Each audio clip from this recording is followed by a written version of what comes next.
After you hear this story, you're gonna second guess everything your doctor ever tells you. In early 2011, Anthony Olson was a 33-year-old college student pursuing a career in accounting until he received the worst news imaginable from his physician, Dr. Thomas Weiner. Dr. Weiner diagnosed Anthony with myelodysplastic syndrome, or MDS for short, a blood disorder often described as pre-leukemia. He was told that he needed to begin chemotherapy immediately, 4 straight days of chemo followed by 4 weeks of rest, which were to repeat until the day he inevitably died from his sickness. Anthony completely changed his life path, dropped out of college, moved back in with his parents, and began the chemo regimen as prescribed by his physician. Anthony lived the next 9 years of his life in his parents' basement, undergoing chemotherapy, which eventually led to anemia, which required further iron-rich blood transfusions.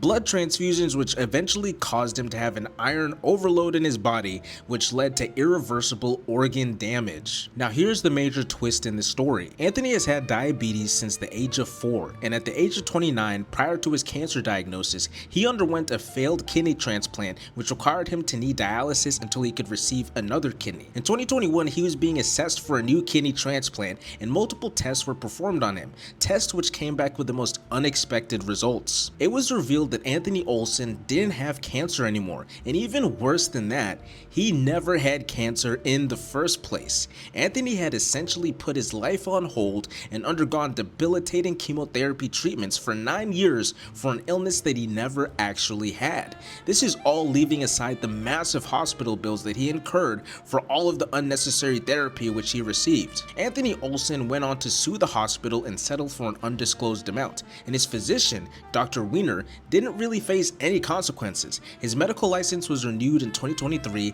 and he is still eligible to practice medicine to this day.